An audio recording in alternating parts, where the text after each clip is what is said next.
আজকের লেকচারটি হবে তোমাদের সলিউশন চ্যাপ্টারের 14 নম্বর লেকচার। আজকে তোমাদের এই চ্যাপ্টারের একটা নতুন টপিক বা এই চ্যাপ্টারের একটা কোশ্চেন, যেটা বলতে পারো তোমরা মেইন কোশ্চেন। মানে এতদিন যেগুলো ছিল এতটুকু লেকচারে, সেটা হচ্ছে তোমাদের বেশিরভাগই কনসেন্ট্রেশন কারণ। এবার আজকে স্টার্ট করছি হচ্ছে ভেপার প্রেশার। ভেপার প্রেশার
দেখো ভেপার প্রেশার কি, একটা লিকুইডকে একটা পাত্রে যখন রাখা হয় সেখানে যে প্রেশারটা সেই লিকুইড জেনারেট বলে মানে প্রোভাইড করে সেটাকে বলা হচ্ছে ভেপার প্রেশার। জিনিসটা কি, আর এটা যেটা ডেফিনেশন, এটা দুটো রকমের ডেফিনেশন হয়, একটা এখানে লিখেছি আর একটা হচ্ছে নেক্সট টাইম লিখছি। দেখো প্রথমে বুঝে নাও জিনিস, জল একটা লিকুইড, এটা লিকুইড ফেজে যখন থাকে এটাকে হিট করলে এটা কি এভাপোরেট হয়, মানে বাষ্প হয়। তারপরে বাষ্প হলো মানে কি ফেজ চেঞ্জ হলো, তাহলে ওয়াটার কি হলো গ্যাসিয়াস, মানে গ্যাস ফর্মে চলে গেল, লিকুইড থেকে গ্যাসে চলে গেল। এবার এই গ্যাস ফর্মটাকে যখন তোমরা ঠান্ডা করবে, টেম্পারেচার ডাউন করবে, এটা কি হবে কনডেন্সড হবে, এক জায়গায় জড়ো হবে, জড়ো হয়ে কনডেন্সড হয়ে আবার কি হবে লিকুইডে পরিণত হয়ে যাবে, লিকুইড জলে পরিণত হবে। এই যে সম্পূর্ণ প্রক্রিয়াটা, এটা যে enthalpy change delta H is greater than কি হয় 0 হয়, মানে 0 থেকে বড় পজিটিভ। আর এই ডেল্টা এইচ বা এনথালপি কি জিনিস এটা তোমরা এখন আপাতত এটা লিখে নাও, এটা পরে যখন তোমাদের থার্মোডাইনামিক্স আসবে তখন তোমরা বুঝতে পারবে, তখন বোঝাবে। এবার দেখো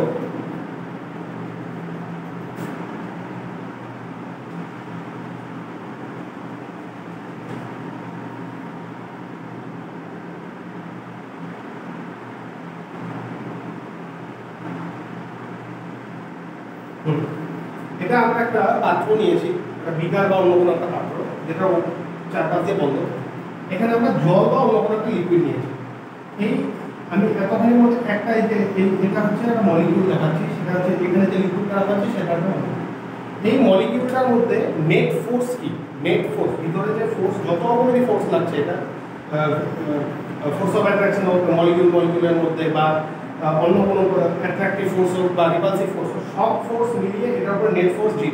কারণ এই মলিকিউলটা সেটা এক জায়গায় আছে, তার মানে কি এক জায়গায় স্থির আছে, এখান থেকে নড়ছেও না, এদিকেও যাচ্ছে না এদিকেও যাচ্ছে, এটার মধ্যে নেট ফোর্স 0। আর যদি মনে করো এটার মধ্যে মুভমেন্ট হয় না, তাহলে তোমাকে পাথরটাকে নড়াতে হবে, এটার মধ্যে নেট ফোর্স কি হচ্ছে 0 হচ্ছে। Rate of evaporation is equal to constant. যখন একটা তোমরা টেম্পারেচার মনে করো একটা মেইনটেইন করবে, তখন কি হবে এভাপোরেশনের যে রেটটা, মানে বাষ্প হওয়ার যে রেটটা, সেটা কি হবে কনস্ট্যান্ট, ধ্রুবক হবে, চেঞ্জ হবে। Rate of condensation is directly proportional to collision between the vapour molecule.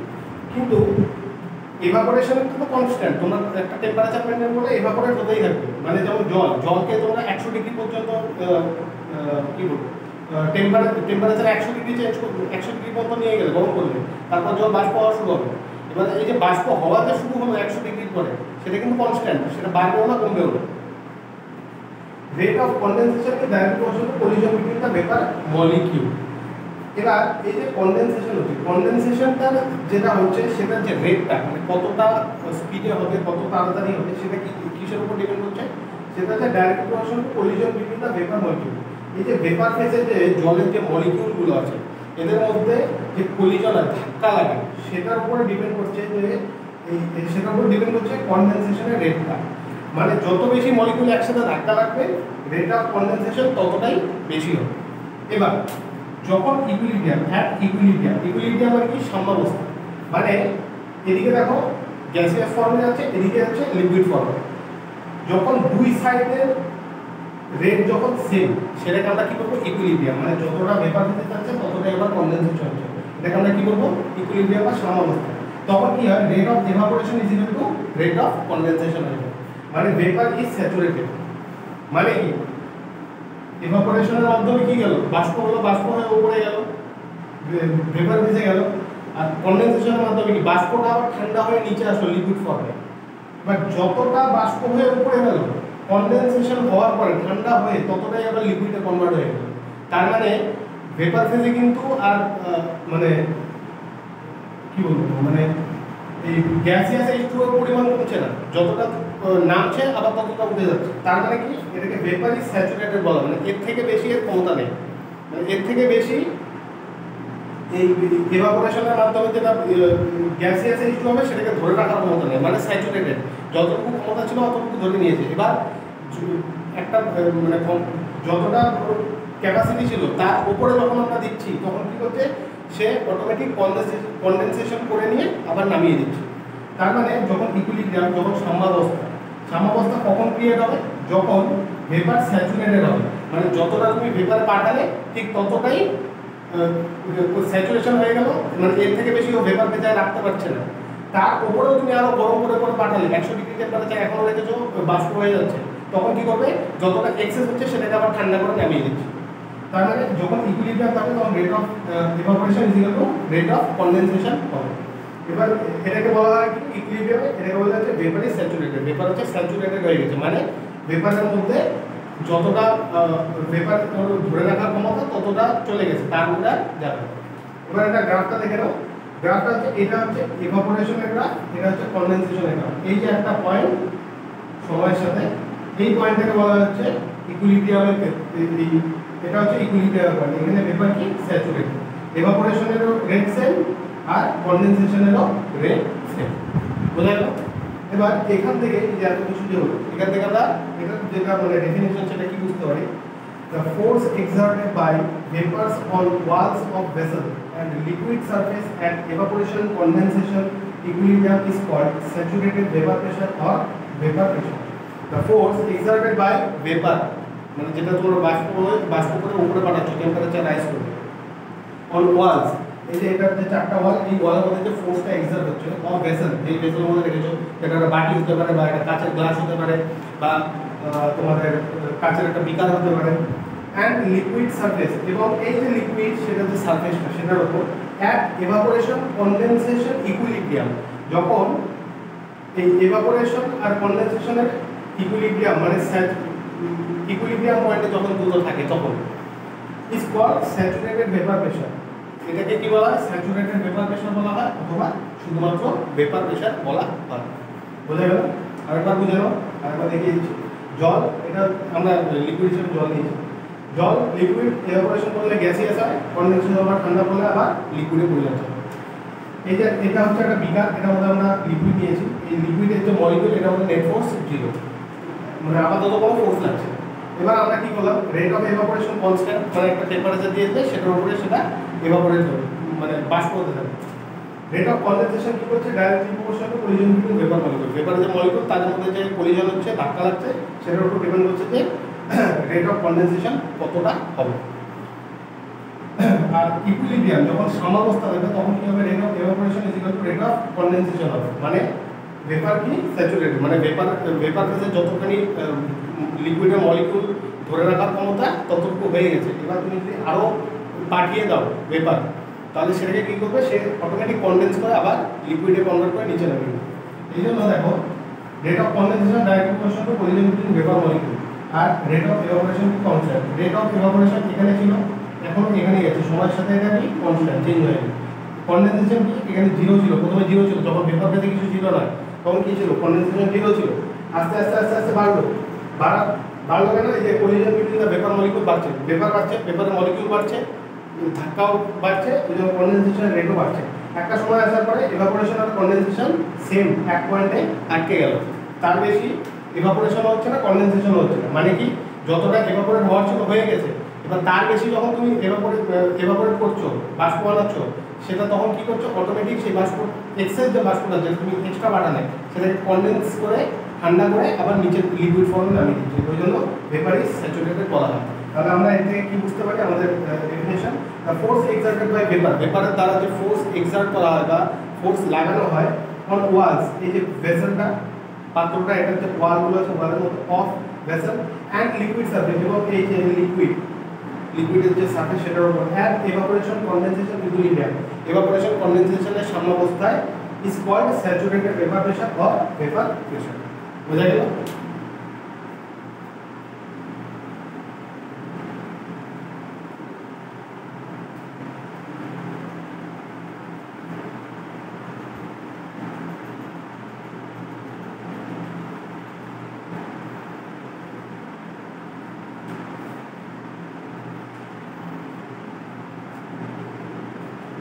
এবার দেখো, তোমরা একটা এই জিনিসটা তোমরা এরপরে একটা চ্যাপ্টার আছে সেখানে ঢুকবে,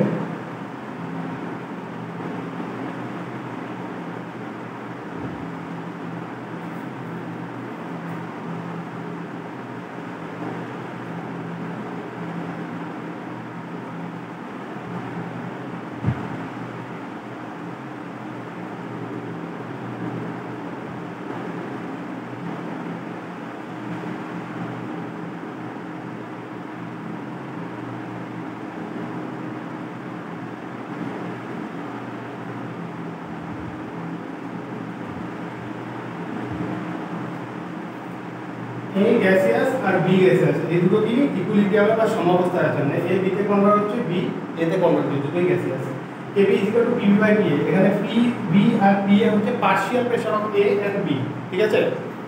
এবার যদি এ লিকুইড হয় অথবা এ যদি সলিড হয় তখন পার্শিয়াল প্রেসার অফ এ কি হবে, 1 হবে। যখন এ লিকুইড অথবা এ হচ্ছে সলিড তখন এর partial pressure P A is equal two 1 হবে। এখান থেকে আসবো আমাদের সেকেন্ড ডেফিনিশন, ডেফিনিশন 2 নম্বর ডেফিনিশন কি বলছে দেখো।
দেখো সেকেন্ড ডেফিনিশন কি বলছে, আমাদের এ হচ্ছে গ্যাসিয়াস বি হচ্ছে গ্যাসিয়াস, এই দুটো কি আছে ইকুইলিব্রিয়াম বা সমাবস্থায় আছে। এবার আমরা এটা ইকুইলিব্রিয়াম কনস্ট্যান্ট, এটাকে পরের লেকচারে পাবো তোমরা, এপি এটাকে আমরা ইকুইলিব্রিয়াম কনস্ট্যান্ট বলি। ইকুইলিব্রিয়াম কনস্ট্যান্ট কি, partial pressure of product by reactant gaseous PV by PA. এবার যখন এ লিকুইড হবে অথবা এ সলিড হবে তখন পার্শিয়াল প্রেসার অফ এ কি হবে, 1 হবে। আর পিভি আর পিএ হচ্ছে partial pressure of B, partial pressure of A. এবার ডেফিনেশন কি দেখো, আমরা একটা পাত্র নিয়েছি বা বিকার নিয়েছি, সেটার মধ্যে জল আছে, জল রেখেছি লিকুইড হিসেবে, নিচে আছে কি জল লিকুইড ফর্মে, উপরে আছে কি জল গ্যাসিয়াস ফর্মে, মানে ইভাপোরেট হবে। অ্যাট ইকুইলিব্রিয়াম যখন সাম্যাবস্থা আছে তখন কি হবে, H2O লিকুইড আর H2O গ্যাসিয়াস একে অপরের সাথে ইকুইলিব্রিয়ামে আছে, মানে কি লিকুইড থেকে গ্যাস করলে ইভাপোরেটের মাধ্যমে, গ্যাস থেকে আবার কনডেন্স করলে স্যাচুরেটেড হয়ে গেল, তারপরে তোমরা টেম্পারেচার বাড়িয়ে কি করলে স্যাচুরেশন পয়েন্ট এসে পড়েছে ইভাপোরেশন, তোমরা আরো লিকুইডকে বাষ্প করলে, বাষ্প করানোর উপরে গেল স্যাচুরেটেড হয়ে অলরেডি হয়ে আছে, তোমরা কি করলে এক্সেস পাঠালে। এবার যতটুকু এক্সেস গেল সেটা আবার কি হলো, যেহেতু ধরে রাখতে পারছে না ঠান্ডা করে নিয়ে আবার নিচে নামিয়ে লিকুইডে কনভার্ট করলো, এটাকে বলে ইকুইলিব্রিয়াম। আগে তো দেখালাম তোমাদের একই জিনিস। এইটা আমরা কিভাবে বললাম, equilibrium constant KP is equal to বারবার হচ্ছে partial pressure of H2O gaseous by partial pressure of H2O liquid. আমরা এখানে কি বলেছি, যখন লিকুইড অথবা সলিড হবে তখন পার্শিয়াল প্রেসার সেটা যেটাই হোক না কেন এটা 1 ধরা হবে, তাহলে partial pressure of H2O liquid is equal two কি হবে, 1 হবে। তাহলে কেপি ইজ ইকুয়াল টু কি হবে, KP is equal two partial pressure of H2O gaseous is equal two vapour pressure. তার মানে equilibrium constant is equal two কি হবে, partial pressure of water gaseous water, যেটাকে আমরা ভেপার প্রেসার বলবো। তার মানে আমাদের সেকেন্ড ডেফিনেশন কি হচ্ছে, equilibrium constant of liquid vapour equilibrium is called vapour pressure. বোঝা গেল? আরেকবার দেখে নাও, এই গ্যাসিয়াস বি গ্যাসিয়াস দুটো ইকুইলিব্রিয়ামে আছে, আমরা equilibrium constant KP is equal to product by রিঅ্যাক্ট্যান্টের পার্শিয়াল প্রেসার রাখবো। যখন এ লিকুইড হবে অথবা এ সলিড হবে তখন আমরা পার্শিয়াল প্রেসার সেটা কি রাখবো, 1 রাখবো। ডেফিনেশন এখানে নিচে হচ্ছে লিকুইড ওয়াটার, উপরে হচ্ছে গ্যাসিয়াস ওয়াটার। যখন ইকুইলিব্রিয়াম হবে তখন H2O liquid is equal to H2O gaseous সাম্যাবস্থায় থাকবে। আচ্ছা এবার আমরা কেবি বার করব, product H2O gaseous by reactant H2O liquid, এই দুটো পার্শিয়াল প্রেসার। আচ্ছা, H2O লিকুইড এটা পার্শিয়াল প্রেসার কি হবে 1 হবে, তাহলে আমরা ইকুয়াল টু 1 পুট করব, তাহলে আমাদের ওভারঅল কি হবে KP is equal two partial pressure of H2O gaseous is equal two কি ভেপার প্রেসার, কারণ এটা ভেপার প্রেসার আছে। ভেপার প্রেসার পার্শিয়াল প্রেসার মানে কি, এটাকে ভেপার প্রেসার বলা হয়। এই জন্য আমাদের সেকেন্ড ডেফিনিশন কি আসবে, equilibrium constant of liquid vapour equilibrium is called vapour pressure. বুঝা গেল?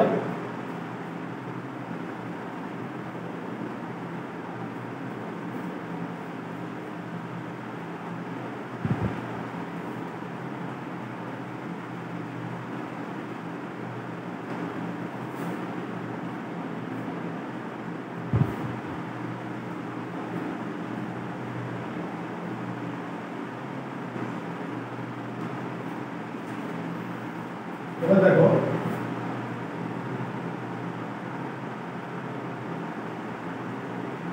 properties of vapor pressure, VP মানে হচ্ছে vapor pressure। First, vapor pressure does not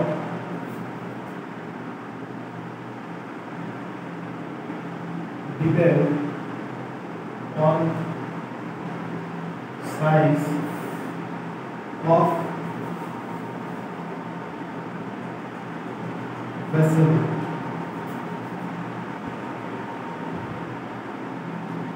shape of vessel,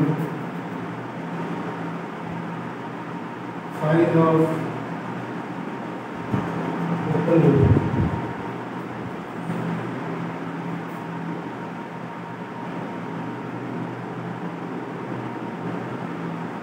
quantity of liquid, etc. যেমন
দেখো vapour প্রেসারের property, vapour প্রেসারের property কি?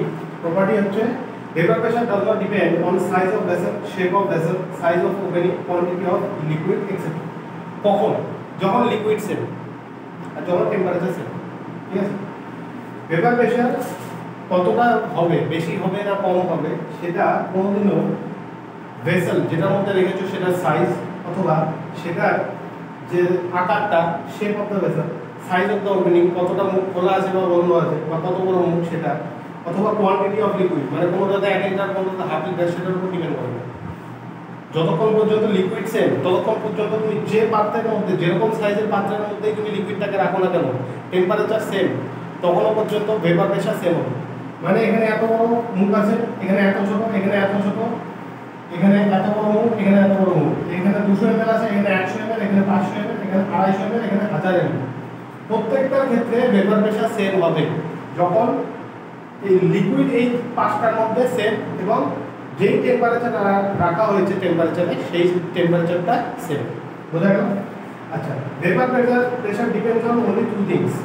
Vapour pressure একমাত্র দুটো জিনিসের উপর ডিপেন্ড করে, তার মধ্যে একটা হচ্ছে টেম্পারেচার। এই টেম্পারেচারের জন্য আমাদের একজন বৈজ্ঞানিক, তার নাম ছিলেন হচ্ছে ক্লসিয়াস-ক্ল্যাপেরন ইকুয়েশন।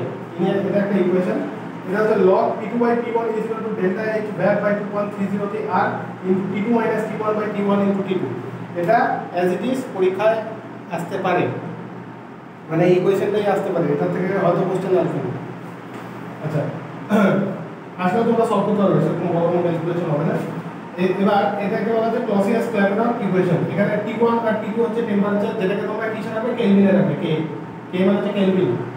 আর এখানে T2 is greater than T1, T2 is greater than T1, T2 হচ্ছে T1 এর থেকে বড়। P1 আর P2 হচ্ছে ভেপার প্রেসার, এই P1 আর P2 হচ্ছে ভেপার প্রেসার। ডেল্টা H ভ্যাপ হচ্ছে হিট অফ ভেপারাইজেশন, যেটা অলওয়েজ গ্রেটার দেন 0 হবে। এটা হচ্ছে ক্লসিয়াস-ক্ল্যাপেরন ইকুয়েশন। বোঝা গেল?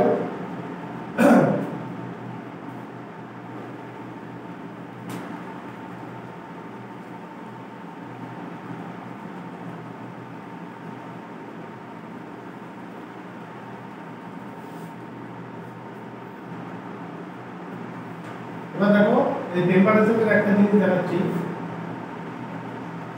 if T2 greater than T1,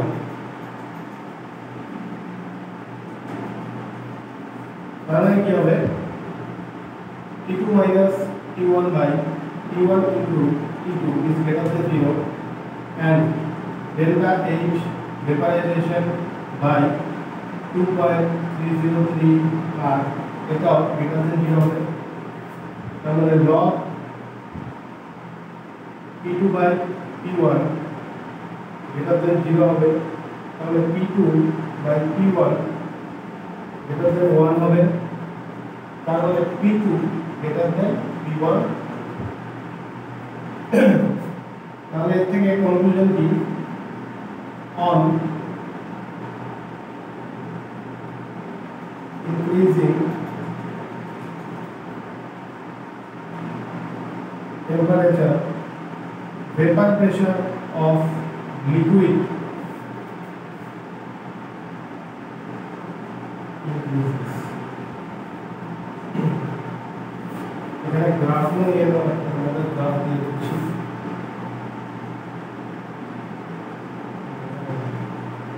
এখানে দেখে নাও, এখানে দেখো ভেপার প্রেসার, এখানে দেখো টেম্পারেচার। পয়েন্ট ফার্স্টে যদি এটা থাকে, যখন টেম্পারেচার বাড়ানো আস্তে আস্তে এটা এই পয়েন্টে চলে যাবে। দেখো টেম্পারেচার কি ছিল, T2, যদি T2 is greater than T1 হয় তাহলে কি হবে, T2 minus T1 by T1 into T2, T2 বড় T1 এর থেকে। এবার যেটাই ভ্যালু আসবে সেটা T2 বড়, T2 মানে বড় থেকে ছোট মাইনাস করলে কি হবে, পজিটিভ ভ্যালু হবে। পজিটিভ ভ্যালু নিচে হচ্ছে একটা পজিটিভ দিয়ে ভাগ আছে, কারণ ওভারঅল তোমাদের যেটা এখান থেকে সলভ করলে পরে সেটা কি হবে, পজিটিভ হবে। তার মানে পজিটিভ মানে কি 0 থেকে বড়। তাহলে ডেল্টা H ভ্যাপ বাই 2.303 আর এটা গ্রেটার দেন 0 হবে, মানে পজিটিভ হবে। কারণ ডেল্টা এইচ আর হচ্ছে তোমাদের পজিটিভ হয়, log p2/p1 এটা গ্রেটার দেন 0 হবে মানে পজিটিভ হবে। ওভারঅল যদি ভ্যালু পজিটিভ আসে তাহলে এটা পজিটিভ আসবে 0 থেকে বড়, তাহলে p2/p1 কি হবে 1 এর থেকে বড় হবে, লগারিদম থেকে বুঝতে পারবে। p2/p1 কি হবে 1 এর থেকে বড় হবে, তার মানে কি p2 এই p1 টাকে এদিকে নিয়ে গেলে কি হবে p2 is greater than p1, মানে final vapour pressure is greater than initial vapour pressure, যখন টেম্পারেচার T1 থেকে আমরা ফাইনাল টেম্পারেচার T2 তে নিয়ে গেছি। তার মানে এখান থেকে আমরা কি বুঝতে পারলাম যে on increasing temperature vapour pressure of liquid কি করে ইনক্রিজ করে। যখন T1 ছিল তখন কি ছিল P1 ছিল, যখন আমরা বাড়িয়ে T2 বললাম তখন কি হলো P2। ওভারঅল P2 কি P2 is greater than P1, মানে টেম্পারেচার বাড়ালাম ভেপার প্রেসার বেড়ে গেল সেম লিকুইডে। এই যে দেখো এটা এদিকে নিচে টেম্পারেচার, এদিকে হচ্ছে ভেপার প্রেসার, ইনিশিয়ালি ছিল এটা ভেপার প্রেসার, টেম্পারেচার বাড়ানো আস্তে আস্তে বাড়তে থাকবে, এটা হচ্ছে বাড়ে, বুঝা গেল? আচ্ছা, ভেপার প্রেসার ডিপেন্ড করতে দুটো জিনিস হবে, একটা ছিল টেম্পারেচার, আরেকটা কি আরেকটা হচ্ছে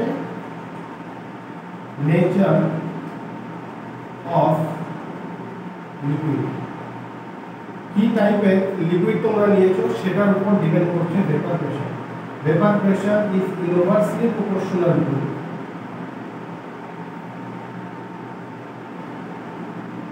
intermolecular attraction. Vapor pressure is inversely proportional to intermolecular attraction, মানে intermolecular attraction এর সাথে ভেপার প্রেসারের কি সম্পর্ক? ব্যস্তানুপাতিক। বাংলায় হচ্ছে সমানুপাতিক মানে কি ডাইরেক্টলি প্রপোর্শনাল, ডাইরেক্টলি প্রপোর্শনাল মানে হচ্ছে সমানুপাতিক, ইনভার্সলি প্রপোর্শনাল মানে হচ্ছে ব্যস্তানুপাতিক। ব্যস্তানুপাতিক মানে কি যখন এটা বাড়বে এটা কমবে, যখন এটা বাড়বে এটা কমবে, উল্টা উল্টো। যেমন এক্সাম্পল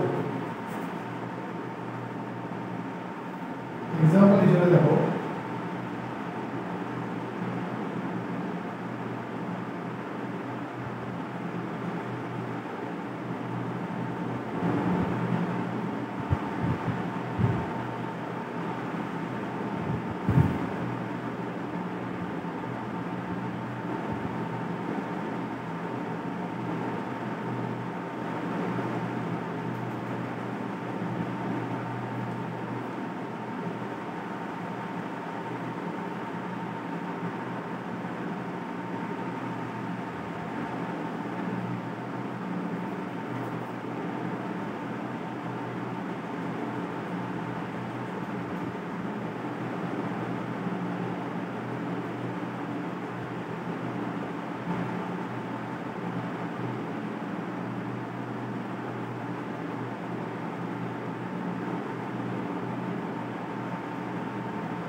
দেখো কি বলছে nature of the liquid. Liquid তোমরা কি নিচ্ছ সেটা কিরকম নেচার সেটার উপর ডিপেন্ড করতে ভেপার প্রেসার। কিভাবে? Vapour pressure inversely proportional to intermolecular attraction. Intermolecular attraction কি জিনিস? দুটো লিকুইডের মলিকিউল একসাথে যেভাবে মানে যেই মলিকুলার অ্যাট্রাকশন, যেই ফোর্স অফ অ্যাট্রাকশন দিয়ে একসাথে কি বলবো জড়িত থাকে সেটাকে বলা হচ্ছে ইন্টারমলিকুলার অ্যাট্রাকশন। এটা তোমরা পড়বে কোথায়? কেমিক্যাল বন্ডিং, মানে অনেক রকমের ফোর্স অফ অ্যাট্রাকশন হয় সেখানে পড়বে। এখানে আমি তোমাদের জাস্ট একটা উদাহরণ দেখাচ্ছি। একটা হচ্ছে বেনজিন নিয়েছি আমরা, আরেকটা হচ্ছে জল H2O, দুটো হাইড্রোজেন একটা অক্সিজেন H2O, একটা বেনজিন, এটা সবাই জানো। আচ্ছা, বেনজিন যখন থাকে বেনজিনের মলিকিউলের মাধ্যমে কি থাকে VDW, মানে কি van der Waal force of attraction. আর জলের মধ্যে কি থাকে দুটো মলিকিউলের মধ্যে এটাকে কি বলা হচ্ছে হাইড্রোজেন বন্ডিং। এবার প্রশ্ন হচ্ছে ইন্টারমলিকুলার অ্যাট্রাকশনের যেটা হচ্ছে তোমাদের কি বলবো মানে এদের মধ্যে এই যে van der Waal force of attraction আর হচ্ছে হাইড্রোজেন বন্ডিং, এদের মধ্যে শক্তিশালী এদের মধ্যে সবচেয়ে শক্তিশালী হচ্ছে এই দুটোর মধ্যে শক্তিশালী সবার থেকে এই দুটোর মধ্যে শক্তিশালী হচ্ছে হাইড্রোজেন বন্ডিং। হাইড্রোজেন বন্ডিং হচ্ছে স্ট্রং ফোর্স অফ অ্যাট্রাকশন যদি ভ্যান ডার ওয়ালের তুলনায় দেখা। তো যেটা ইন্টারমলিকুলার অ্যাট্রাকশন যেটা বেশি হবে সেটার ভেপার প্রেশার কি হবে? কম হবে। যেটা ইন্টারমলিকুলার ফোর্স অ্যাট্রাকশন কি হবে? কম হবে, সেটা ভেপার প্রেশার বেশি হবে। তাহলে এখানে ইন্টারমলিকুলার ফোর্স অফ অ্যাট্রাকশন বেশি কার? হাইড্রোজেন বন্ডিং এর বেশি ভ্যান ডার ওয়ালের থেকে, তার মানে জলের বেশি বেঞ্জিনের থেকে। তাহলে ভেপার প্রেশার কোনটা বেশি হবে? ভেপার প্রেশার যেটা ফোর্স অফ অ্যাট্রাকশন উইক মানে কমজোর সেটা হবে বেশি। সেই জন্য এখানে vapour pressure of benzene is greater than vapour pressure of water, মানে বেঞ্জিনের ভেপার প্রেশার জলের থেকে বেশি। তার মানে বেঞ্জিনের যদি ভেপার প্রেশার বেশি হয় তার মানে কি বেঞ্জিন ভেপার ফেজে তাড়াতাড়ি যাবে, বেশি করে যাবে। তাহলে কি হবে? More volatile. ভোলাটাইল মানে কি? উদ্দায়ী পদার্থ। উদ্দায়ী পদার্থ মানে যেমন ধরে নাও পেট্রোল ডিজেল হাতে নেবে সঙ্গে সঙ্গে তোমরা বাষ্প হয়ে যাবে, এগুলো বলা হচ্ছে উদ্দায়ী পদার্থ। স্পিরিট, তারপরে তোমাদের যেটা বডি স্প্রে দাও, সেন্ট দাও, সেগুলো হচ্ছে উদ্দায়ী পদার্থ। হাতে বা অন্য কোনো একটা জায়গায় নেবে সঙ্গে সঙ্গে দেখবে উড়ে যাবে, আর যেই জায়গাটাতে নিবে সেই জায়গাটা খুব একটা ঠান্ডা ভাব মনে হবে, এগুলো বলে উদ্দায়ী পদার্থ। আর উদ্দায়ীকে ইংরেজিতে বলা যায় ভোলাটিলিটি। আচ্ছা, তো যেটার ভেপার প্রেশার বেশি হবে সেটা কি হবে? মোর ভোলাটাইল হবে, মানে বেশি উদ্দায়ী হবে। আর যেটার ভেপার প্রেশার কম হবে সেটা কি হবে? লেস ভোলাটাইল হবে, মানে কম উদ্দায়ী হবে, উঠবে কম, ভেপার ফেজে যাবে কম, যাওয়ার টেন্ডেন্সি কম। বোঝা গেল?